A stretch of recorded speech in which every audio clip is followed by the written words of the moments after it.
Bersorak-soraklah bagi Tuhan, hai seluruh bumi. Beribadahlah kepada Tuhan dengan sukacita. Datanglah ke hadapannya dengan sorak-sorai.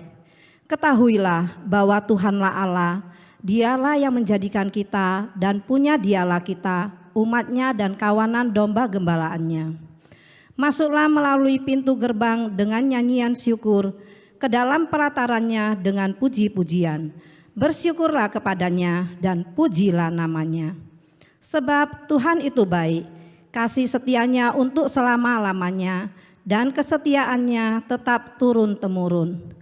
Mari Bapak Ibu, kita arahkan hati kita masuk di dalam saat teduh.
Pertolongan kita datangnya dari Allah yang menciptakan langit dan bumi serta segala isinya, dan yang tidak pernah meninggalkan hasil perbuatan tangannya. Turunlah kiranya atas kita kasih karunia dari Allah Bapa, Putra, dan Roh Kudus. Amin. Mari bersama-sama kita angkat pujian penghormatan kita.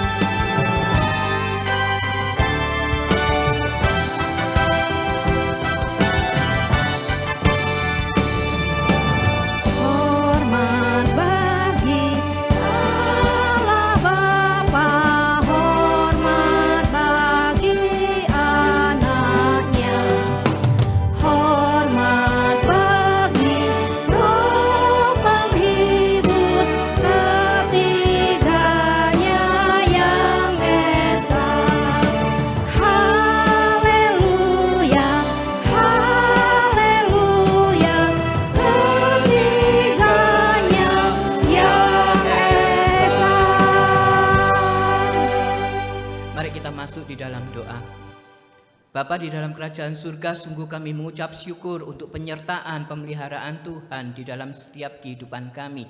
Kami mengucap syukur kami boleh melalui minggu yang telah Tuhan izinkan terjadi di dalam kehidupan kami, dengan segala pergumulan kehidupan kami, sehingga kami boleh datang ke tempat ini untuk kami boleh beribadah bersama-sama. Kami mengucap syukur untuk karya keselamatan yang telah Tuhan berikan bagi kami.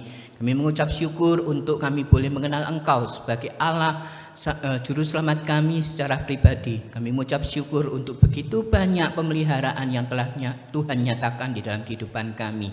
Kami mau Tuhan yang akan menolong kami di tengah-tengah pergumulan itu. Biarlah kami boleh terus memusatkan hati kami kepada Engkau, Allah Roh Kudus yang akan boleh terus senantiasa menuntun kami untuk kami boleh terus berharap kepada Engkau. Di tengah-tengah pergumulan kami, di tengah-tengah kegagalan kami, ketidakmampuan kami untuk kami melakukan kebenaran firman Tuhan. Ampuni sekali lagi Tuhan ketidaklayakan kami, ataupun motivasi-motivasi kami di dalam beribadah pada pagi hari ini. Kami memiliki motivasi yang keliru. Biarlah Roh Kudus yang akan menolong kami untuk kami boleh hanya fokus kepada Engkau saja. Engkau yang dimuliakan, Engkau yang boleh menjadi pusat di dalam ibadah kami dari awal hingga akhirnya.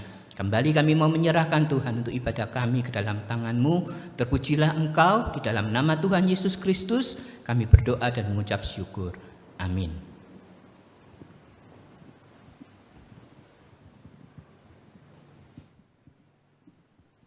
Bapak Ibu dipersilakan untuk duduk kembali. Shalom. Selamat pagi Bapak Ibu yang terkasih di dalam Tuhan. Mari bersama-sama kita naikkan syukur kita hanya kepada Tuhan. Kita datang sujud di hadapan tahta kemuliaan-Nya. Kita tinggikan dan kita agungkan Dia untuk selama-lamanya.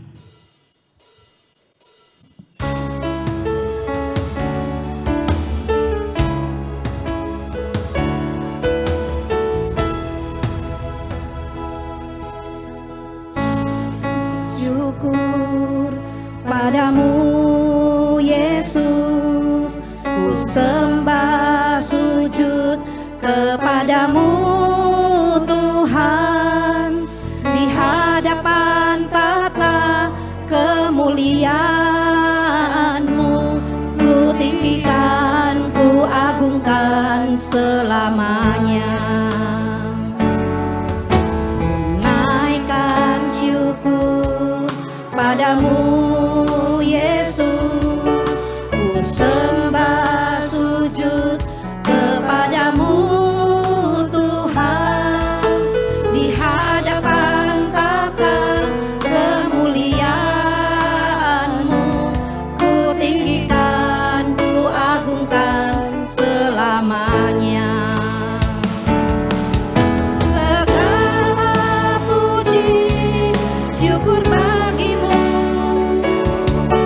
ku tinggikan namamu selalu. Kemuliaan hanya bagimu, terpujilah namamu. Mari kita naikkan syukur kita. Naikkan syukur padamu Yesus, ku sembah sujud kepadamu Tuhan, di hadapan tahta kemuliaan-Mu, ku tinggikan, ku agungkan selamanya. Segala puji syukur bagimu, ku tinggikan namamu selalu. Kemuliaan hanya bagimu, terpujilah namamu. Segala puji syukur bagimu, ku tinggikan namamu selalu. Kemuliaan hanya bagimu, terpujilah namamu, terpujilah namamu,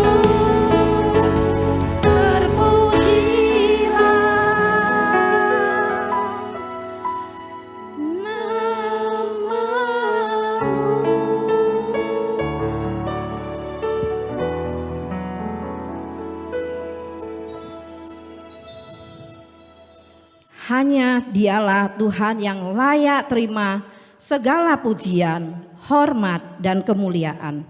Semua bangsa datang sujud dan menyembah Dia, Raja segala bangsa, sebab Dia Allah yang kudus dan layak kita sembah. Biar singer yang menyanyikan terlebih dahulu.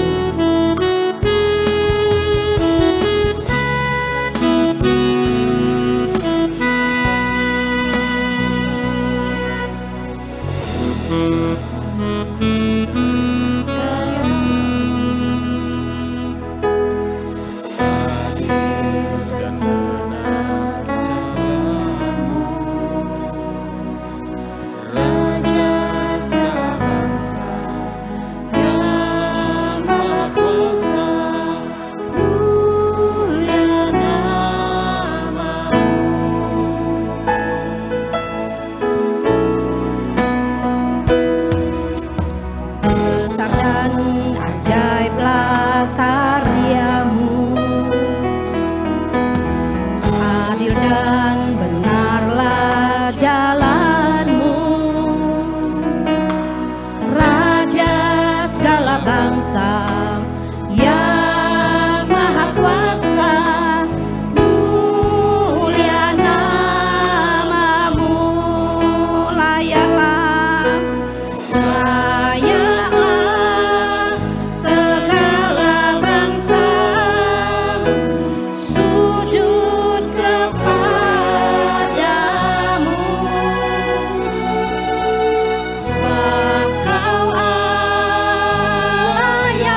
Bapak Ibu, bersama-sama kita buka hati kita terima jamahan Tuhan dan berserah sepenuhnya di hadirat-Nya.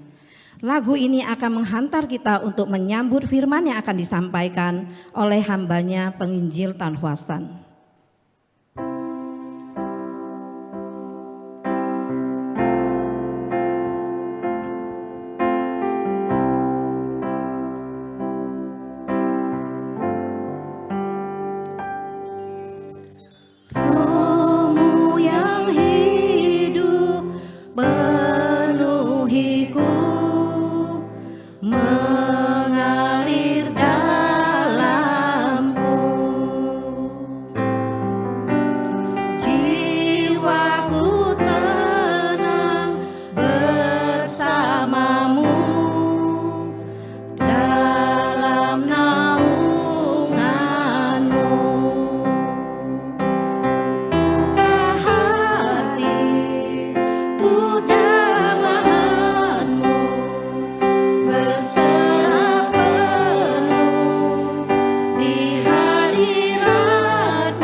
Bapa, biarlah lagu ini yang boleh menjadi doa kami. Engkau mau membuka setiap hati kami untuk kami boleh menerima jamahan dari Roh Kudus, untuk kami boleh lebih mengerti akan kebenaran firman-Mu. Kau yang memimpin di dalam pemberitaan firman, hamba-Mu yang akan menyampaikan maupun setiap kami yang mendengarkan. Engkau yang akan menolong setiap kami dengan ketidakmengertian kami, kegagalan kami sebagai manusia yang berdosa, untuk kami boleh terus dapat berjalan sesuai kebenaran firman Tuhan. Tuhan yang akan menolong setiap kami. Berfirmanlah Tuhan, sebab kami siap untuk mendengar. Di dalam nama Tuhan Yesus Kristus, kami berdoa dan mengucap syukur. Amin. Selamat pagi Bapak Ibu yang dikasihi Tuhan. Iya, bersyukur kalau pada pagi hari ini kita boleh bersama-sama hadir ketika di dalam minggu yang telah lalu kita banyak sekali kegiatan gitu ya, kegiatan-kegiatan di luar gereja, yaitu apa? Kita rayakan Cap Gome gitu ya hari Rabu, kemudian Valentine's Day di hari hari Jumat ya. Nah, berkaitan dengan itu semua, hari ini kita tidak membahas tentang Cap Gome gitu ya. Imlek kan sudah kita bahas.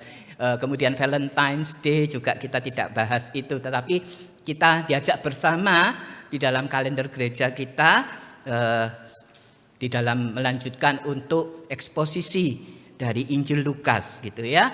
Kita sampai kepada Injil Lukas pasal 12 ayat 8 hingga ayat yang ke-12. Kita akan belajar kebenaran firman Tuhan bersama-sama dengan satu tema, Roh Kudus dan pengakuan iman kita. Bagaimana Roh Kudus itu akan menuntun kita di dalam kita mengakui iman kita gitu ya Bapak Ibu. Pentingnya kita mengakui iman kita kepada orang lain.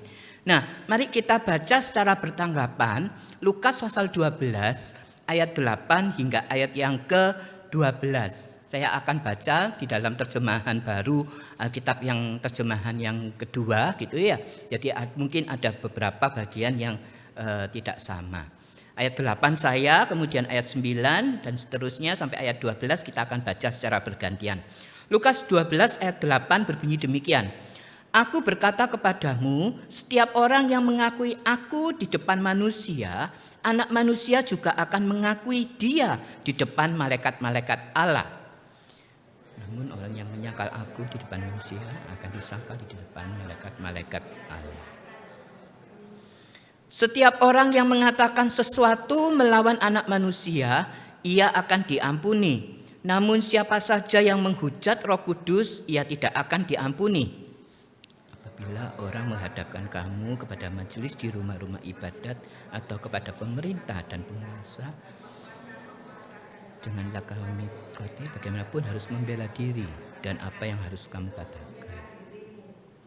Sebab pada saat itu juga Roh Kudus akan mengajar kamu apa yang harus kamu katakan. Ya, Bapak Ibu, berbahagia kita yang membaca, yang merenungkan, apalagi kita yang diberikan oleh Roh Kudus kekuatan untuk melakukan firman Tuhan itu di dalam kehidupan kita sehari-hari. Nah, Bapak Ibu yang dikasihi Tuhan, saya akan memulai khotbah saya pada pagi hari ini dengan satu pertanyaan begini Bapak Ibu. Apakah kita menyadari Bapak Ibu bahwa menjadi murid Kristus itu kita membutuhkan ketahanan baik di dalam fisik kita maupun mental kita untuk menghadapi kesulitan, menghadapi pergumulan hidup, di dalam kita bekerja, di dalam kita berkuliah, di dalam kita menjadi karyawan, menjadi pengusaha, maupun di dalam kehidupan bergereja, di dalam menghadapi segala pergumulan itu, pertentangan, bahkan mungkin suatu saat akan terjadi penganiayaan, kita itu mengambil harus ada ketahanan. Harus ada ketahanan di dalam hidup kita untuk mengatasi itu semua. Nah, pertanyaan ini muncul pertama kali ketika saya menyiapkan nats ini Bapak Ibu untuk menyiapkan khotbah ini. Dan saya membaca ketika membaca ini itu sangat relevan sekali. Pertanyaan itu di dalam kehidupan kita saat ini bukan. Kita seringkali perlu ketahanan, perlu kekuatan untuk menghadapi segala pergumulan yang ada itu.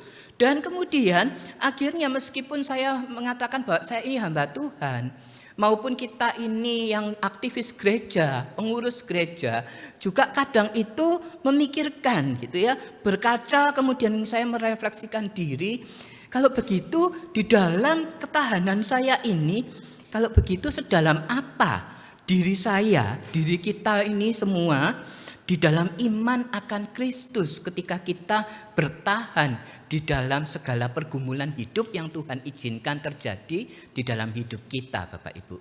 Sekali lagi, sedalam apakah diri saya di dalam iman Kristus itu ketika kita menghadapi segala pergumulan, segala problema yang terjadi di dalam hidup kita. Entah itu kita sakit, entah itu kita lagi down, kita lagi khawatir akan masa depan kita lagi khawatir akan bisnis kita, usaha pekerjaan kita, dan sebagainya. Nah Bapak Ibu, ketika saya merefleksikan ini, ketika saya berkaca di dalam firman Tuhan pada pagi hari ini, ketika saya merenungkan bersama, maka yang saya dapatkan, bukankah kita ini penuh dengan kegagalan Bapak Ibu? Bukankah kita ini penuh dengan kelalaian untuk menjadi pelaku-pelaku firman Tuhan? Seringkali kita gagal, seringkali kita lalai, seringkali kita nggak bisa melakukan semua kebenaran firman Tuhan itu. Dan bagaimana ketika kita ini di dalam keterpurukan? Ketika saya mengingat kembali semua peristiwa yang ada, maka bukankah Allah itu selalu membangkitkan dari segala keterpurukan kita, selalu membangkitkan kita, semangat kita kembali untuk kita boleh menghadapinya bersama-sama dengan Tuhan. Berita anugerah itu yang boleh senantiasa menguatkan kita bahwa ketika kita terpuruk, ketika kita tidak mampu lagi untuk melakukan hal-hal di dalam yang dituntut oleh firman Tuhan, melakukan ketika di dalam keberdosaan kita untuk kita mengakui kebenaran firman Tuhan itu, mengakui Yesus Kristus sebagai juru selamat kita, maka Tuhan melalui Roh Kudus yang boleh terus senantiasa menolong kita.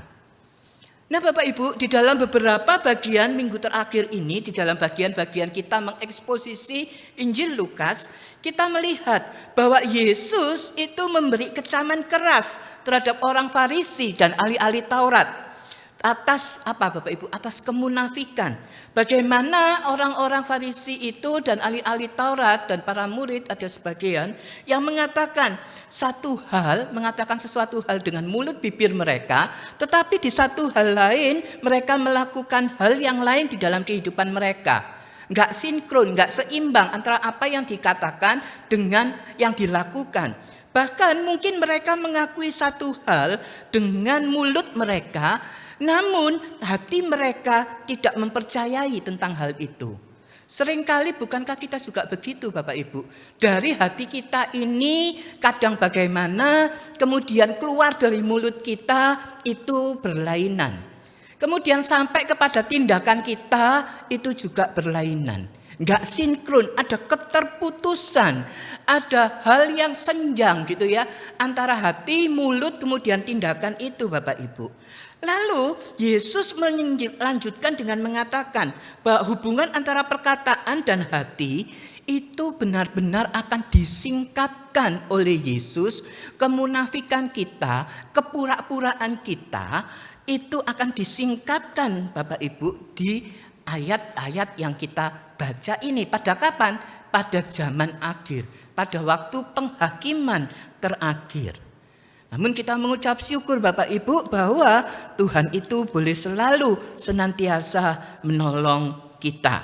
Nah Bapak Ibu, ketika ayat ini boleh kita pelajari bersama, maka Tuhan akan melanjutkan gitu ya, di dalam ayat yang ke-8 dan ayat yang ke-9 itu demikian Bapak Ibu. Mari kita baca bersama. Yaitu di ayat 8 dan ke-9 dikatakan, setiap orang yang mengakui aku di depan manusia, Anak Manusia juga akan mengakui dia di depan malaikat-malaikat Allah. Tetapi barang siapa menyangkal aku di depan manusia, ia akan disangkal di depan malaikat-malaikat Allah. Bapak Ibu, Tuhan Yesus mengatakan ketika kita percaya, kita perlu mengakuinya di depan orang lain atau di depan manusia. Harus diwujudkan di dalam pengakuan dan perbuatan kita sebagai murid Kristus. Tidak cukup kita ini ngomong bahwa aku percaya kepada Tuhan di dalam hati kita, tapi itu tidak dinyatakan di dalam mulut kita, tidak dinyatakan di dalam di dalam perbuatan, di dalam kelakuan kita, Bapak Ibu, haruslah sinkron. Ketika hati kita ngomong bahwa kita percaya kepada Tuhan, kita dekat dengan Tuhan, itu harus diucapkan, diakui di depan orang banyak. Kan kita mengakui iman rasuli gitu dan sebagainya. Kemudian kita juga melakukan di dalam perbuatan kita. Sama seperti yang Rasul Paulus juga ajarkan di bagian Roma. Di dalam bagian Roma pasal 10 ayat 9 hingga ayat yang ke-10. Sebab jika kamu mengaku dengan mulutmu bahwa Yesus adalah Tuhan dan percaya di dalam hatimu bahwa Allah telah membangkitkan dia dari antara orang mati, maka kamu akan diselamatkan. Karena dengan hati orang percaya dan dibenarkan, dan dengan mulut orang mengakui dan diselamatkan. Bapak Ibu, apa artinya kalau begitu di dalam ayat ini yang Rasul Paulus ajarkan di dalam suratnya kepada jemaat di Roma? Ada dua hal Bapak Ibu yang digabungkan yang akan membawa kita pada keselamatan. Kita bukan saja harus mengakui iman kita kepada Kristus dengan mulut kita, tetapi kita juga harus percaya di dalam hati kita. Mulut kita itu keluar dari hati kita ketika kita percaya kepada Tuhan. Jelas, jika kita tidak mengakui Yesus Kristus itu dengan mulut kita, dan kita tidak percaya kepada Tuhan yang keluar dari mulut kita, maka kita juga tidak akan bisa diselamatkan. Jadi intinya adalah dari dalam hati kita keluar ke mulut kita, baru kita bisa diselamatkan. Tapi bagaimana saudara kalau jika kita ini hanya mengakui? Bisa kan? Kita hanya mengakui tapi kita nggak percaya. Nah, kaitannya dengan itu, maka kita harus melihat kembali Bapak Ibu suatu firman yang mengatakan begini, bahwa kita ini dibenarkan karena iman Bapak Ibu, bukan pengakuan. Kita sepakat bersama bukan? Bahwa kita diselamatkan itu kan karena iman, bukan pengakuan. Tuh ya. Mengapa Bapak Ibu? Bukankah Yesus pernah berkata bahwa tidak semua orang yang berkata Tuhan, Tuhan itu bisa masuk kerajaan surga. Ada orang yang bisa hanya mengaku saja di mulutnya, tetapi tidak benar-benar percaya. Hatinya jauh daripada kehendak Tuhan, hatinya jauh dari Tuhan. Mengaku mungkin hanya ikut-ikutan karena kelompoknya orang-orang Kristen ya mengaku, karena diajak untuk mengakui iman rasuli ya mengakulah, sehingga bisa saja pura-pura. Nah, Bapak Ibu yang dikasihi Tuhan, ketika pada waktu penghakiman terakhir itulah, maka dikatakan bahkan kita ini akan dikatakan bahwa bisa untuk dibuktikan bahwa kita ini penuh dengan kepura-puraan atau tidak. Pada zaman penghakiman terakhir itulah Tuhan yang mengatakan, jangan-jangan Tuhan mengatakan pada kita, siapa kamu, siapa lu, aku gak mengenal kamu gitu ya. Meskipun kita ini mengatakan Tuhan, Tuhan gitu ya. Nah tetapi hanya di mulut bibir saja. Memang saudara menjadi anggota gereja tidak menutup termasuk di dalamnya adalah gereja Elion yang ada di Rungkut ini, kita itu perlu mengakui gitu ya, perlu adanya pengakuan. Ketika kita masuk di dalam anggota gereja, kita kan dituntut juga untuk mengakui gitu ya, pengakuan iman rasuli. Kita juga dituntut untuk mengakui iman kita kepada orang banyak ketika kita dibaptis dan mengaku kita sebagai orang yang percaya. Tetapi pertanyaannya, permasalahannya adalah begini Bapak Ibu. Apakah ketika kita mengakui iman kita itu, apakah asli, keotentikannya, kemudian apakah itu benar-benar murni dari hati kita? Jangan-jangan hanya ikut-ikutan saja, atau karena keterpaksaan, atau karena ya pokoknya hanya sekedar mengakui saja Bapak Ibu. Bukankah Yesus Kristus juga memberitahukan pada kita bahwa di gereja selalu ada yang dinamakan adanya ilalang, kemudian adanya gandum, gitu ya. Kadang sulit membedakan Bapak Ibu, ketika waktu pembahasan itu kan sudah dilihatkan gitu ya, kita pernah belajar bersama-sama tentang ilalang dan gandum.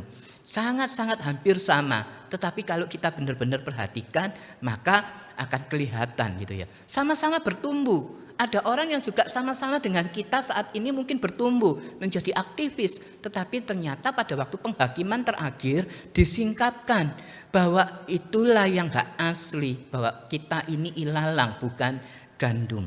Karena itu hati-hati Bapak Ibu ketika kita mengatakan bahwa dibenarkan karena iman bukan pengakuan, itu kemudian kita mengabaikan pengakuan-pengakuan itu.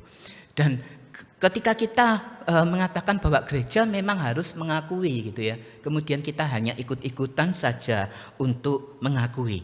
Jangan-jangan sampai di akhirnya maka kita ketahuan gitu ya bahwa kita ini adalah ilalang bukan gandum, atau lebih ekstrim lagi kita ini kambing bukan domba. Itu juga akan diadakan pemisahan pada penghakiman terakhir. Nah, saudara, kalau dikatakan dibenarkan karena iman, bukan pengakuan, terus ngapain dikatakan bahwa kita ini harus mengakui Yesus itu di hadapan manusia? Mengapa kok kita harus mengakui Kristus di hadapan manusia, Bapak Ibu? Kan tadi dikatakan iman kita, pokoknya hatinya ini oke, kemudian keluar dari mulut dan mengakui dengan iman. Mengapa Bapak Ibu kita harus mengakui Kristus di hadapan manusia? Saudara, jika kita benar-benar asli, otentik gitu ya, di dalam hati kita ini percaya sebagai orang Kristen, sebagai orang percaya, tidak ada yang namanya hidup kita itu sembunyi-sembunyi. Kita harus menyatakan hidup kekristenan kita, hidup sebagai orang Kristen di dunia luar sana, di dalam dunia pekerjaan kita, di dalam dunia usaha pekerjaan kita, di dalam dunia pendidikan kita, di dalam segala keluarga kita, di dalam kehidupan anggota keluarga kita. Kita perlu menyatakan itu di dalam kehidupan kita, Bapak Ibu. Sebagai seorang mahasiswa mungkin, kita perlu di tengah-tengah kampus, kita perlu menjadi saksi-saksi Tuhan, menjadi terang, menjadi garam, mengakui Kristus itu sebagai Tuhan dan Juru Selamat kita. Sebagai orang Kristen, apa sih orang Kristen itu? Kristen itu adalah Kristus kecil. Bagaimana kita bisa menampakkan hidup kita itu semakin hari semakin serupa dengan Kristus. Semakin hari semakin menuruti kehendak Tuhan. Bukan hanya melalui ucapan kita, tetapi melalui tindakan kita. Sebagai seorang karyawan, bagaimana ketika ada tuntutan untuk efisiensi, kita juga boleh mengikuti efisiensi itu dengan baik, meskipun dampaknya itu sangat-sangat tidak mengenakkan bagi kita. Bapak Ibu yang dikasihi Tuhan, bahkan ketika kita mungkin mengalami perekonomian yang tidak baik di dalam bisnis kita perlu menampakkan kasih Kristus itu. Kita perlu mengakui bahwa ini loh orang Kristen di dalam menghadapi krisis ekonomi. Bagaimana ekonomi yang tidak baik-baik saja itu kami bisa tetap bertahan. Bagaimana kita dilihat orang ketika mungkin usaha pekerjaan kita itu omsetnya menurun. Kemudian pelanggan tidak lagi karena mungkin juga ada efisiensi ya, sehingga tidak lagi order barang-barang kita. Apakah kita kemudian terpuruk, kemudian meninggalkan Kristus, kemudian gak Tuhan-Tuhanan, gak Yesus-Yesusan lagi, gak ke gereja-gerejaan lagi? Bukan. Yang dituntut adalah kita tetap mengakui iman kita itu di tengah-tengah dunia yang semakin memburuk, yang semakin menuju ke kebinasaan, Bapak Ibu. Bagaimana ketika kita ini sedang di dalam kesusahan, di dalam sakit penyakit yang mungkin tidak tersembuhkan, yang dikatakan sebagai penyakit kronis, sebagai orang-orang yang usia lanjut dengan segala kelemahan tubuh, yang kebanggaannya adalah segala penderitaan, segala kesehatan yang menurun. Bagaimana kita bisa menyaksikan di tengah-tengah penderitaan itu, kita boleh menyaksikan Kristus ada di dalam hidup kita. Karena apa Bapak Ibu? Karena nantinya entah kapan, bersyukur kalau sekarang ini belum terjadi gitu ya, penganiayaan yang terjadi ketika kita boleh mengakui iman kita kepada Kristus. Mungkin ini baru permulaan saja ketika kita ini perlu menunjukkan jati diri kita sebagai orang Kristen. Ada begitu banyak Bapak Ibu, kita mungkin merasa ketakutan, kita merasa segan, kita merasa enggan untuk menyatakan hidup kekristenan kita kepada orang lain. Saya berikan contoh ketika saya SMA, saya sebagai siswa, kalau banyak yang angkatan-angkatan saya gitu ya, kalau di KU2 ini.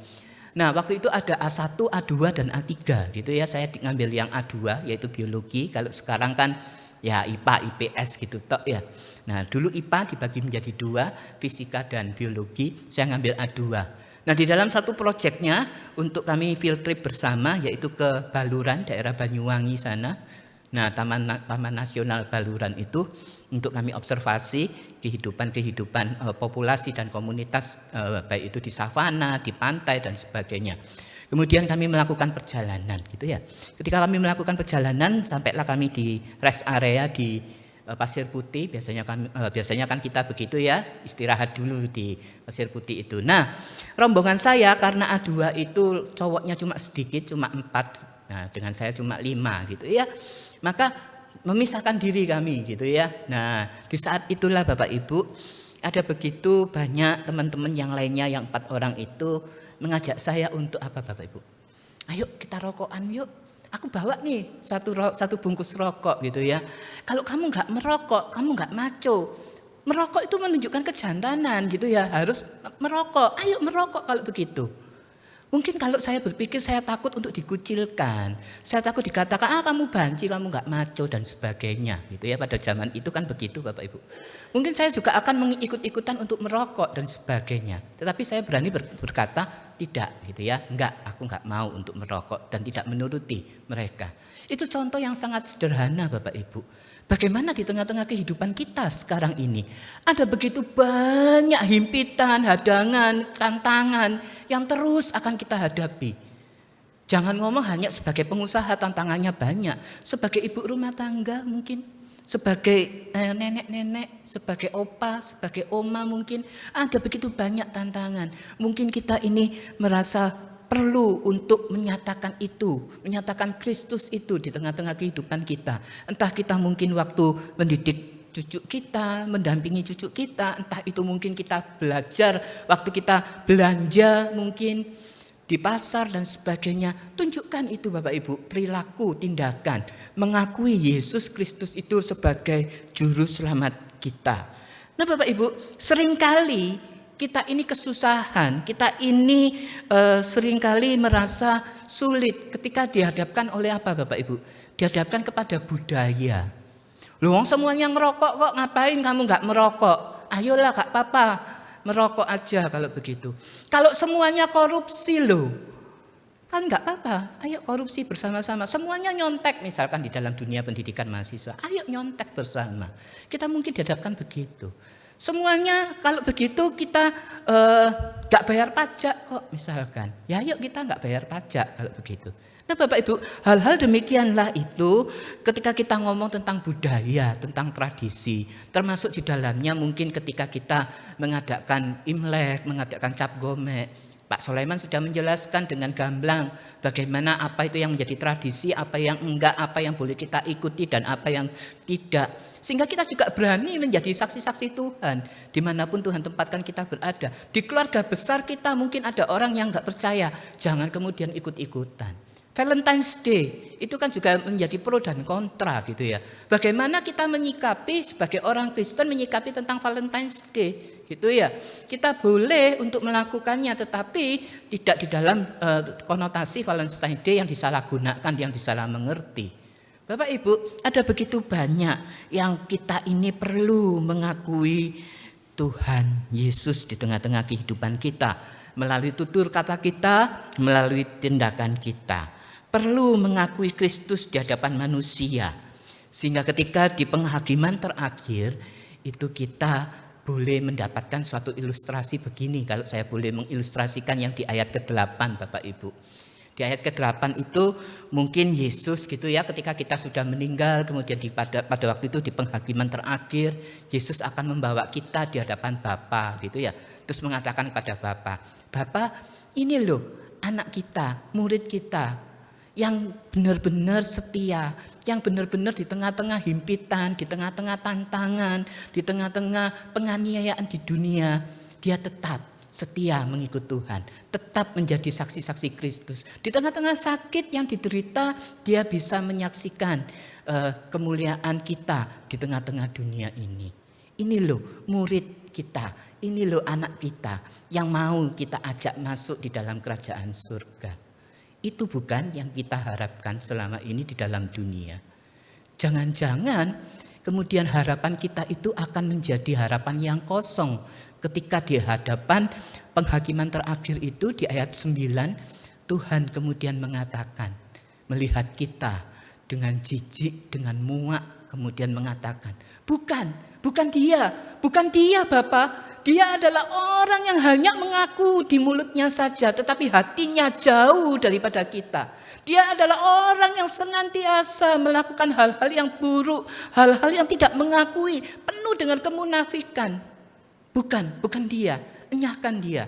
Kita enyahkan dari hadapan kita, enggak layak dia masuk di dalam kerajaan surga. Bapak Ibu, refleksi di dalam kehidupan kita. Apakah kita sudah mengakui Kristus itu di dalam mulut kita, di dalam tindakan kelakuan kita? Nah Bapak Ibu, lebih lanjut lagi kita akan melihat di ayat yang ke-10. Di ayat 10 dikatakan, setiap orang yang mengatakan sesuatu melawan anak manusia, yaitu melawan Yesus, ia akan diampuni. Tetapi barang siapa menghujat Roh Kudus, ia tidak akan diampuni. Nah, ini teks yang sangat-sangat membingungkan bukan bagi kita kalau kita tidak mengamatinya lebih jauh Bapak Ibu. Seolah-olah begini Bapak Ibu, Yesus itu membedakan antara kalau melawan anak manusia, melawan Yesus, itu bisa diampuni. Tetapi kalau menghujat Roh Kudus, itu enggak bisa diampuni. Pertanyaannya Bapak Ibu, kita kan mengenal doktrin Allah Tritunggal gitu ya. Menurut Bapak Ibu Saudara sekalian, apakah setara Bapak Ibu antara Allah Bapa, Allah Anak dan Allah Roh Kudus? Setara ya, seharusnya setara. Tetapi ketika kita membaca ayat ini, maka kok rasanya seolah-olah Tuhan itu ingin mengatakan bahwa anak manusia ini lebih rendah daripada Roh Kudus. Karena kalau melawan anak manusia diampuni, tapi kalau menghujat Roh Kudus, ia tidak akan diampuni. Seolah-olah bahwa Yesus itu lebih rendah, Allah Bapa itu lebih rendah dibandingkan dengan Allah Roh Kudus. Seakan-akan Bapak Ibu. Tetapi mari kita melihat gitu ya. Apa sih itu apa sih menghujat Roh Kudus itu? Bagaimanakah kita mengidentifikasikan dosa yang tidak diampuni itu terlebih dahulu? Oleh karena itu Bapak Ibu, saya ajak kita untuk kita mengidentifikasikan dosa yang tidak diampuni itu yang bagaimana sih? Kita seringkali mengatakan, waduh pembunuhan itu dosa yang enggak diampuni gitu ya. Enggak bisa kita mengampuni orang yang membunuh gitu ya. Karena kalau kita ngomong tentang Kain dan Habil gitu ya, tentang pembunuhan yang pertama yang terjadi di dalam Alkitab, maka kita mengatakan waduh dosa pembunuhan ini enggak bisa untuk diampuni gitu ya. Maka ketika kita ngomong sekarang ini di dalam kehidupan kita saat ini sekarang ini, bahwa orang yang membunuh itu rasanya kok sulit diampuni gitu ya. Bahkan kalau ditelusuri ternyata ada otaknya. Ada yang perencana pembunuhan gitu ya, yang kayak dimutilasi itu kan ternyata ada otaknya. Yang membunuh siapa, tapi yang memutilasi siapa, tapi ada otaknya orang lain misalkan begitu ya. Maka sang perencana, sang otaknya ini yang akan juga kena tuntutan. Sedemikian hebat kalau kita ngomong dosa yang tidak diampuni tentang pembunuhan ini. Dan setuju bukan ketika kita ngomong tentang perzinahan? Bukankah kita ketika pasangan kita itu selingkuh, kemudian mereka melakukan perselingkuhan, bukankah kita mengatakan demikian, enggak aku jijik lagi, aku enggak mau, dia sudah melakukannya dengan orang lain, aku enggak bisa untuk memaafkan dia, aku enggak mau lagi untuk berhubungan dengan dia. Bukankah itu Bapak Ibu? Apalagi ketika kita ngomong aborsi, mengatakan bayi loh yang enggak salah apa-apa dari perbuatan dosa orang tuanya, mengapa kok harus diaborsi? Seringkali kita mengatakan pembunuhan, perzinahan, aborsi merupakan dosa yang tidak diampuni. Demikian juga dengan pencurian. Kalau seringkali kan dikontradiksikan gitu ya. Ada seorang nenek yang untuk kebutuhan kayu bakar untuk kebutuhan dapurnya, kemudian dia mengambil gitu ya, mengambil beberapa bagian potong di hutan, mengambil bagian kayu di hutan, kemudian divonis untuk hukuman gitu ya. Nah kita seringkali membedakan, kalau kayak begitu gak apa-apa, harusnya dilepaskan, kan dia butuh gitu ya. Tetapi ketika kita ngomong tentang korupsi gitu ya, yang merugikan masyarakat, yang merugikan pemerintah, yang merugikan kita orang banyak, kita bahkan mengatakan ya sudah kalau begitu koruptor harus dihukum mati. Kalau begitu, kalau bisa dihukum matinya juga enggak secara langsung, tapi secara perlahan-lahan. Kalau bisa dimiskinkan terlebih dahulu, kemudian hukuman matinya juga perlahan-lahan, tidak langsung mati, masih keenaan kalau dimatikan langsung gitu ya.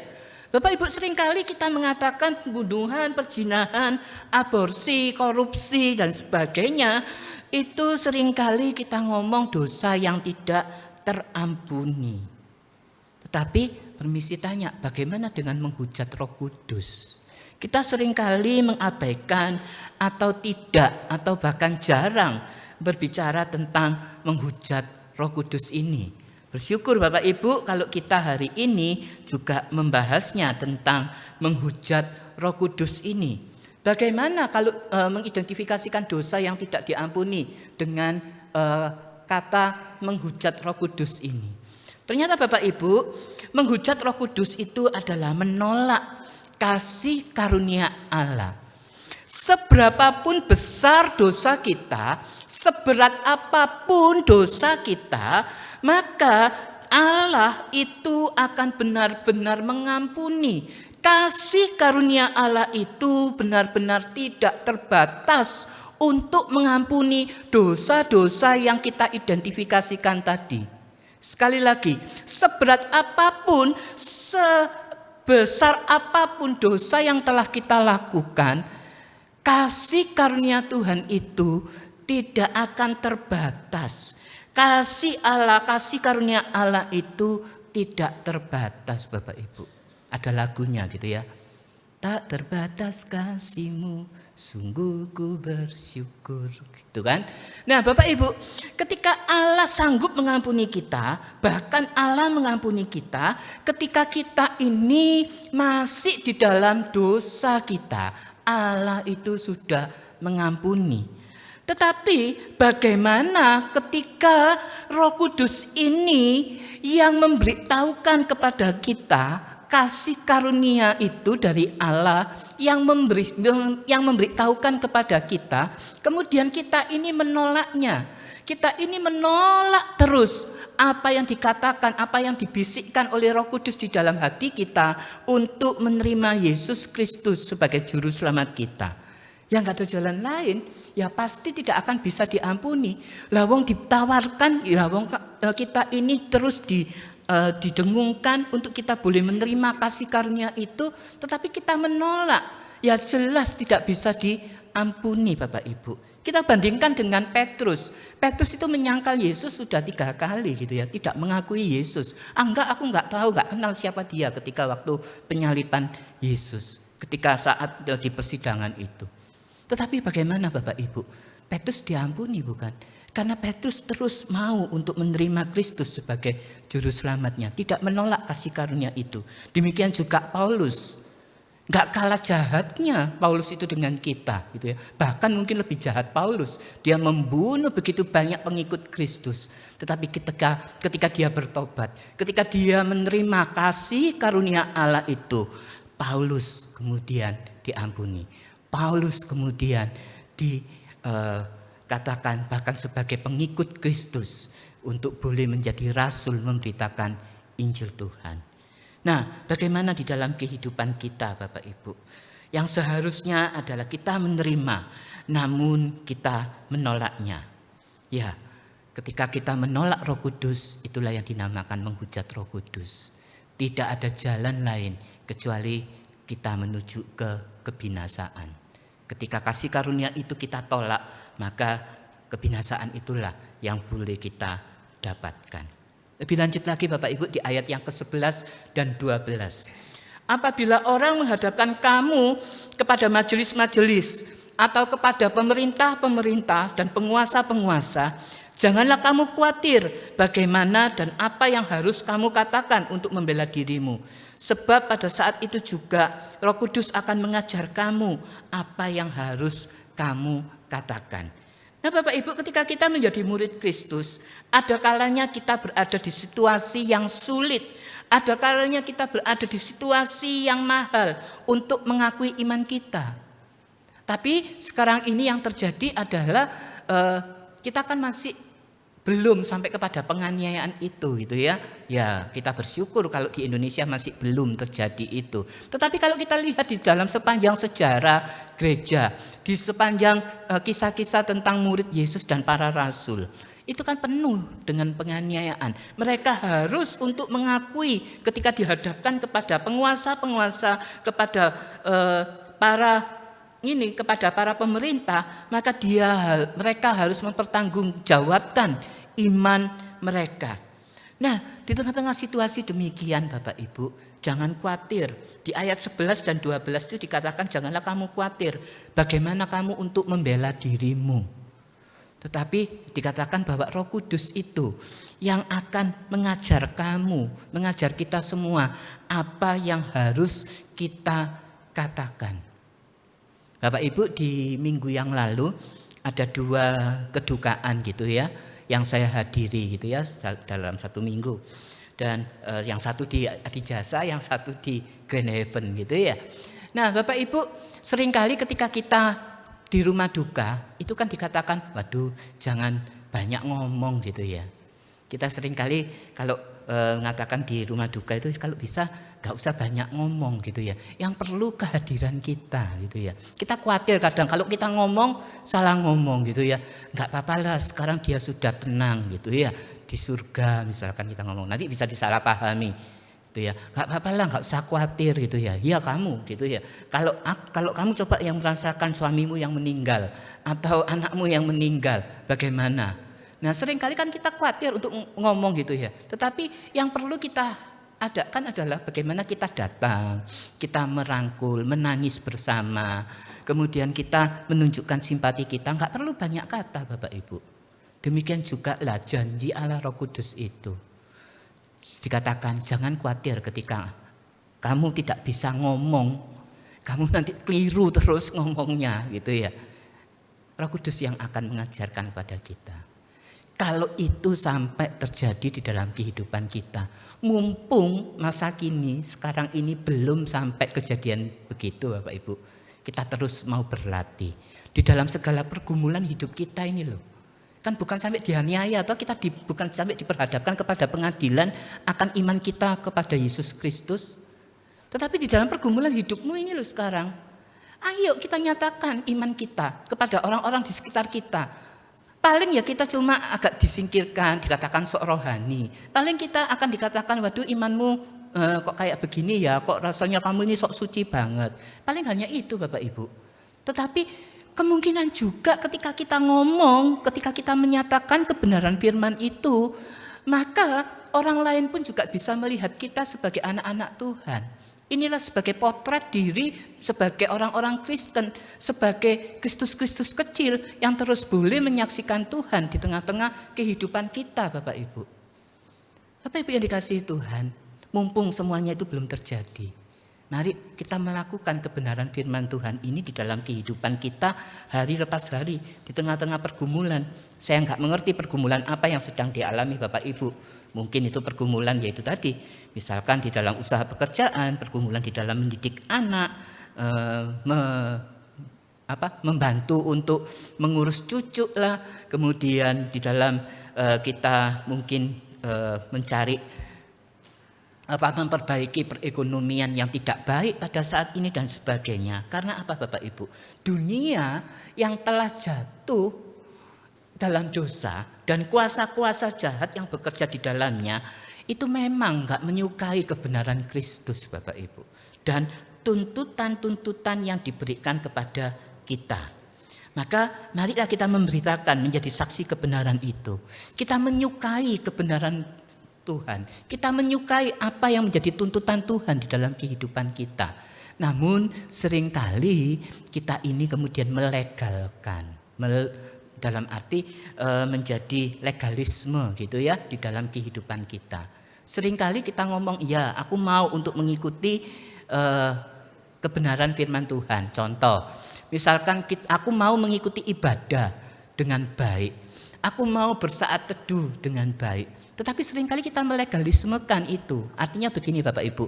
Ketika satu hari kita misalkan tidak bisa pergi ke gereja. Kemudian terjadilah musibah, terjadilah kecelakaan, terjadilah hal-hal yang tidak diinginkan di luar kita. Kemudian kita mengatakan, waduh ini gara-gara aku nggak ke gereja. Ya kan, aku nggak ke gereja makanya terjadi begini. Bukan itu Bapak Ibu. Tidak ada sangkut pautnya antara ketika kita tidak beribadah, nah kemudian kita ada kecelakaan. Tidak ada sangkut pautnya ketika kita lupa bersaat teduh, kita lupa berdoa, kemudian ada nasib sial yang dikatakan. Kemudian ada pertengkaran mungkin, keadaan atau ya tiba-tiba nanti orang yang asalnya mau membeli barang kita kemudian tidak jadi, membatalkan kontrak kerja dan sebagainya. Enggak begitu Bapak Ibu. Tetapi bagaimana ketika kita bersaat teduh, ketika kita beribadah, ketika kita menunjukkan jati diri kita sebagai orang Kristen di dunia kita, maka kita ada pergumulan, ada ketidaknyamanan, ada kesehatan kita mungkin lebih menurun, ada suatu hal-hal yang tidak bisa diselesaikan. Kita mungkin dimarahi oleh pimpinan dan sebagainya sebagai karyawan, kita gagal di dalam kita kuliah dan sebagainya. Yakinlah bahwa itu semua Tuhan, di dalam kendali Tuhan izinkan terjadi di dalam hidup kita. Sehingga kita terus boleh menyaksikan kebenaran firman Tuhan itu. Karena apa? Karena Tuhan juga tidak selalu menjanjikan hidup kita akan lancar, hidup kita akan langit itu selalu biru. Enggak Bapak Ibu. Tiba-tiba langit bisa menjadi gelap, kemudian hujan deras, bahkan banjir kemudian masuk di dalam rumah kita. Tidak menutup kemungkinan itu Bapak Ibu. Oleh karena itu, bersama-sama dengan Roh Kudus, kita mau untuk terus mengakui, kita terus mau mengakui Kristus sebagai juru selamat pribadi kita. Kita mau terus menjadi orang-orang yang berdampak, yang terus menyatakan terang Tuhan di dalam kehidupan kita. Kesimpulannya, mari kita mengakui Kristus dengan hati kita, sinkron ya, dari hati keluar dari mulut, kemudian kita menyaksikan itu kepada orang-orang di sekeliling kita. Masih belum ada penganiayaan, nah tetapi kita mau menampakkan itu. Tetapi ada pergumulan, kita tetap tampakkan. Ada ketidakenaan, ketidaknyamanan, kita tetap tampakkan itu di dalam kehidupan kita. Kemudian jangan menolak kasih karunia yang mungkin saat ini datang ke gereja itu mungkin masih diajak oleh orang, mungkin dengan kita mengajak teman kita yang mungkin saat ini Bapak Ibu belum percaya kepada Yesus Kristus. Jangan menolak kasih karunia itu sehingga kita jatuh di dalam menghujat Roh Kudus. Terima, respon untuk menerima ajakan itu, kasih karunia itu, anugerah keselamatan itu. Dan jangan khawatir, jangan takut. Ketika masalah, ketika pergumulan terjadi di dalam kehidupan kita, belum sampai kepada penganiayaan, tetapi kita boleh terus menampakkan itu di dalam kehidupan kita. Dan yakin Roh Kudus yang akan terus mengajari kita. Roh Kudus yang akan terus mengajarkan itu kepada setiap kita, yang menjadi alarm di dalam kehidupan kita. Bergereja, bermasyarakat, maupun kita hidup di tengah-tengah dunia ini. Kiranya Tuhan menolong kita. Mari kita mengambil waktu teduh sejenak di hadapan Tuhan. Pak Sahat untuk bisa memainkan lagu Allah Roh Kudus tadi di bagian refrennya saja. Kita akan pujikan, kita akan meneduhkan hati kita, kemudian kita akan merefleksikan firman Tuhan yang telah disampaikan. Hati tu jamahanmu berserah penuh di hadiratmu. Kau ambil alih seluruh hidupku di altarmu.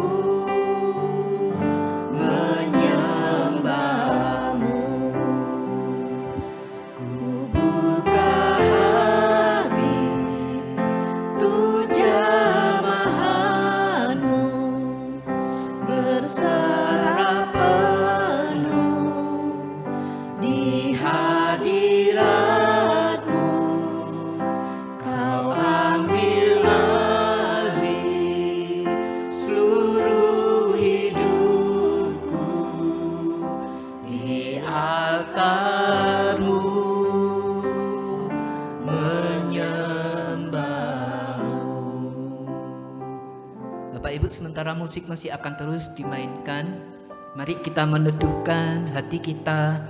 Kita mau datang ke dalam hadirat Tuhan kembali. Kita mau menyatakan untuk iman kita. Kita mau terus mengakui Kristus sebagai juru selamat kita. Di tengah-tengah ketidaknyamanan, di tengah-tengah hal yang tidak mengenakkan kita, kita mau mengakui Tuhan, mengakui Yesus Kristus sebagai juru selamat kita secara pribadi. Bukan hanya di bibir saja, tetapi yang keluar dari dalam hati kita, keluar melalui mulut, keluar melalui tindakan kita. Kita boleh menjadi terang, kita boleh menggarami orang-orang yang ada di sekeliling kita, sanak saudara kita, orang-orang yang ada di sekeliling kita, di pekerjaan kita, rekan bisnis kita, maupun di tengah-tengah keluarga besar kita. Kita mau terus ada bersama-sama dengan Tuhan. Yang kedua, jika saudara saat ini masih ragu-ragu untuk menerima Yesus Kristus sebagai juru selamat, lembutkan hati saudara untuk boleh menerima Kristus sebagai juru selamat. Jangan biarkan Roh Kudus untuk tidak berbicara dan engkau menolaknya, sehingga engkau akan menuju ke kebinasaan. Tetapi engkau mau menerima Yesus Kristus sebagai juru selamat pribadi. Dan kita juga mau mengucap syukur ketika kita boleh diberikan jaminan, ketika Roh Kudus yang terus akan mengajarkan kepada kita bagaimana cara berpikir kita, cara kita bertingkah laku, cara bagaimana kita mengakui Yesus di depan umum, di depan orang-orang yang ada di sekitar kita. Roh Kudus akan senantiasa mengajarkan kepada kita. Mari kita berdoa masing-masing di hadapan Tuhan. Biarlah Tuhan yang akan terus menaruh firman itu di dalam kehidupan kita.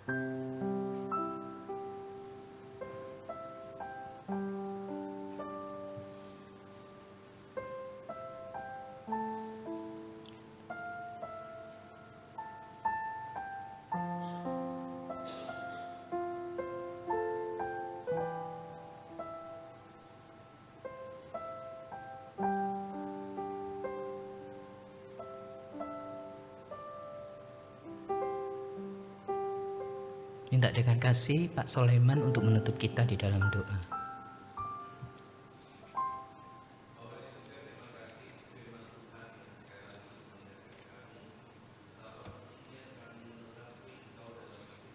Ya.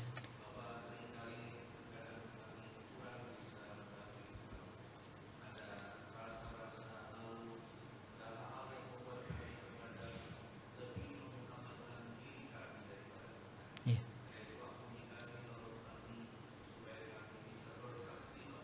Iya. Benar.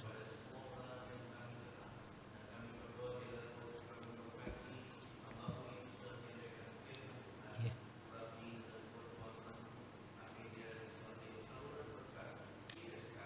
Iya.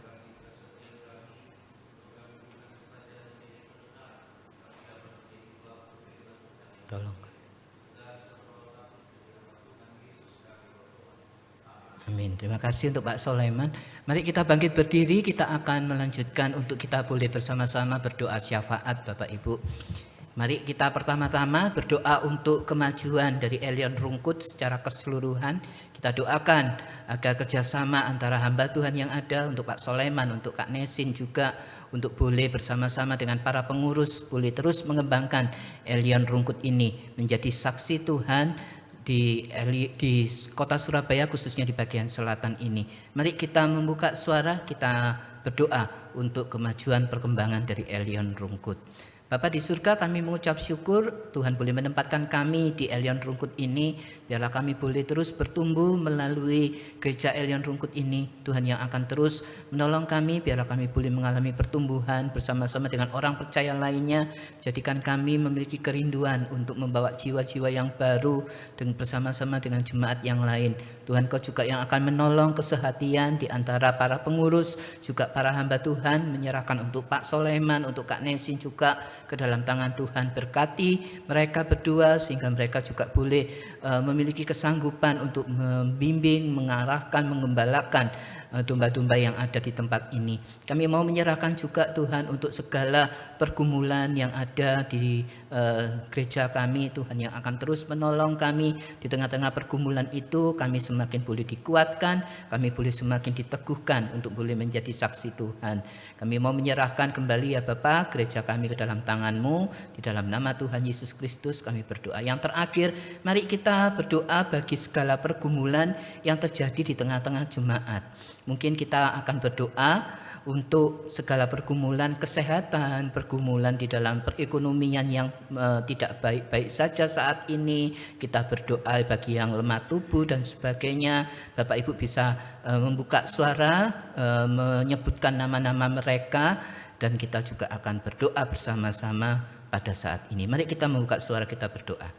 Pada saat ini Tuhan, hamba-Mu juga berdoa mau menyerahkan untuk seluruh kehidupan jemaat dengan segala pergumulan yang Tuhan izinkan terjadi di tengah-tengah jemaat. Mungkin itu pergumulan kesehatan, mungkin pergumulan di dalam usia lanjut, ketika di dalam segala kelemahan tubuh. Kami juga berdoa untuk jemaat yang mengalami kesulitan keuangan secara finansial. Kami juga terus berdoa bagi jemaat yang mengalami penurunan di dalam usaha pekerjaan dan sebagainya, usaha-usaha untuk mencari pekerjaan, untuk mencari menambah untuk keuangan, mencukupkan keuangan mereka. Tuhan yang akan tolong, Tuhan yang akan atur. Kami menyerahkan Tuhan untuk situasi keamanan, situasi cuaca yang buruk saat ini. Tuhan yang akan menolong sehingga kami boleh diberikan hikmat Tuhan menjaga kesehatan kami, jemaat boleh bergotong royong, mereka boleh memperhatikan satu dengan yang lainnya sebagai anggota tubuh Kristus. Kami menyerahkan Tuhan untuk gereja Elion Rungkut ini secara keseluruhan ke dalam tangan Tuhan. Berkaryalah melalui gereja Elion Roh Kudus ini ya Bapa. Di dalam nama Tuhan Yesus Kristus kami berdoa dan mengucap syukur. Amin. Kita tetap berdiri bersama dengan gereja di sepanjang sejarah dan di segala tempat. Kita akan mengakui pengakuan iman kita, yaitu pengakuan iman rasuli yang berbunyi demikian. Aku percaya kepada Allah, Bapa yang Maha Kuasa, Khalik langit dan bumi, dan kepada Yesus Kristus, anaknya yang tunggal Tuhan kita, yang dikandung dari Roh Kudus, lahir dari anak darah Maria, yang menderita sengsara di bawah pemerintahan Pontius Pilatus, disalibkan, mati dan dikuburkan, turun ke dalam kerajaan maut. Pada hari yang ketiga bangkit pula dari antara orang mati, naik ke surga, duduk di sebelah kanan Allah, Bapa yang Maha Kuasa. Dan dari sana ia akan datang untuk menghakimi orang yang hidup dan yang mati. Aku percaya kepada Roh Kudus, gereja yang kudus dan am, persekutuan orang kudus, pengampunan dosa, kebangkitan tubuh dan hidup yang kekal. Amin. Silakan duduk Bapak Ibu, saya kembalikan kepada liturgis.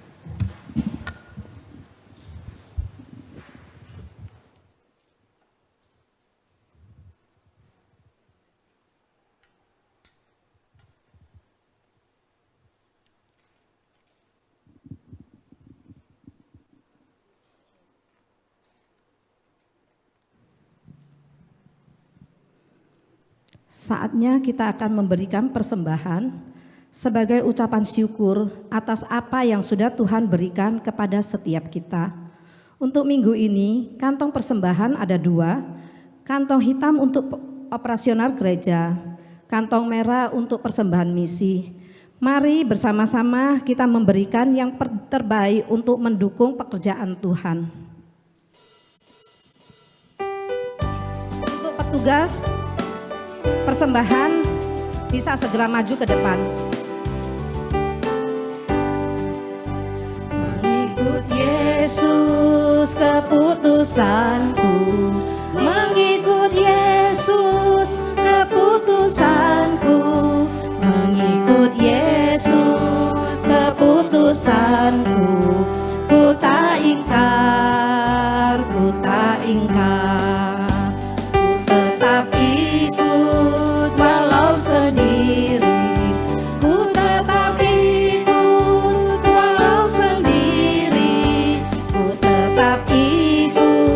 Walau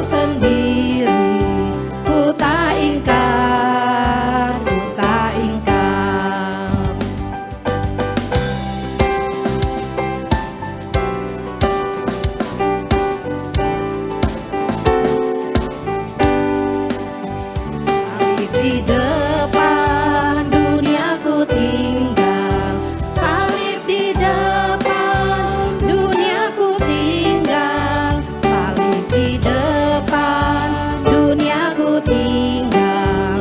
Ku tak ingkar, ku tak ingkar. Mengikut Yesus keputusanku, mengikut Yesus keputusanku, mengikut Yesus keputusanku. Ku tak ingkar, ku tak ingkar. Ku tetap ikut walau sendiri, ku tetap ikut walau sendiri, ku tetap ikut walau sendiri.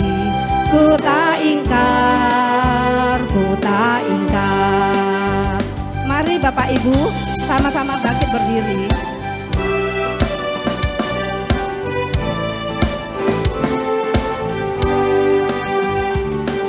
Di depan, duniaku tinggal. Salib di depan, duniaku tinggal. Salib di depan, duniaku tinggal. Ku tak ingkar, ku tak ingkar. Ku tak ingkar, ku tak ingkar. Ku tak ingkar, ku tak ingkar.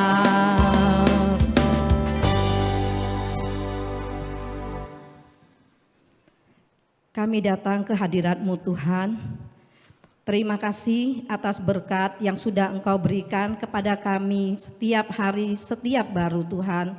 Pada pagi hari ini kami mau membawa persembahan kami sebagai ucapan syukur atas apa yang sudah Engkau berikan dan kami terima Tuhan. Kami juga membawa persembahan ini Tuhan, kiranya Engkau sucikan menjadi persembahan yang harum dan berkenan di hadapan-Mu. Kami juga menyerahkan untuk setiap pengurus.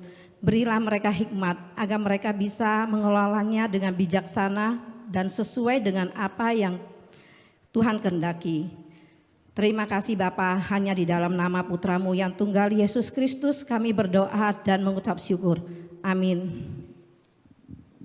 Biarlah segala pujian, hormat, dan kemuliaan kita naikkan hanya bagi Allah kita, Allah Tritunggal. Doksologi dan doa berkat akan disampaikan oleh hambanya, Evangelis Sulaiman.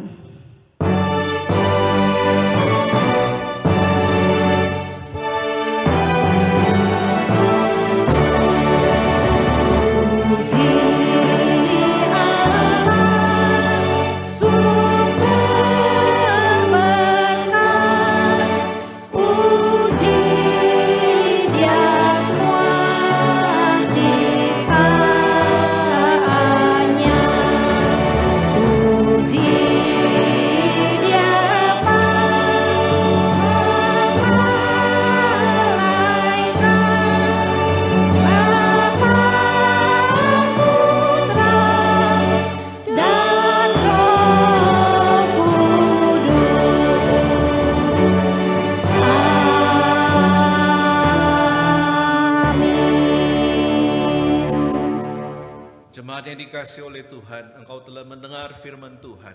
Karena itu pulanglah dan lakukanlah kebenaran firman Tuhan dan terimalah berkat daripadanya. Kiranya kasih karunia daripada Allah Bapa, kekuatan dan penopangan dari Tuhan kita Yesus Kristus, anugerah dan penghiburan dari Allah Roh Kudus akan memberkati hidupmu, menyertai hidupmu, menuntun hidupmu mulai saat ini sampai selama-lamanya. Amin.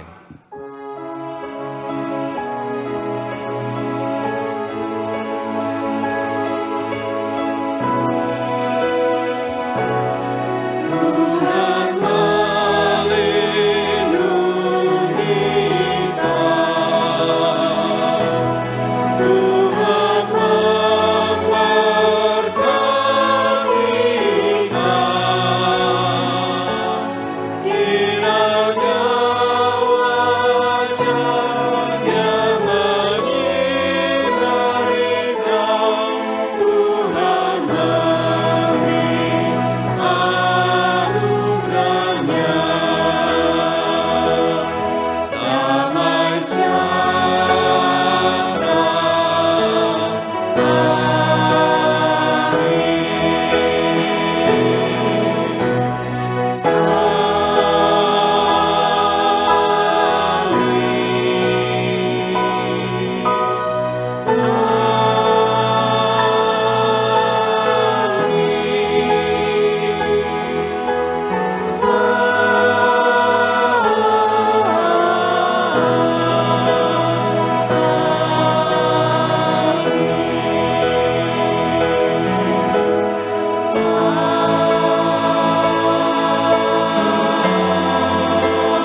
tentu Tuhan Yesus memberkati saudara.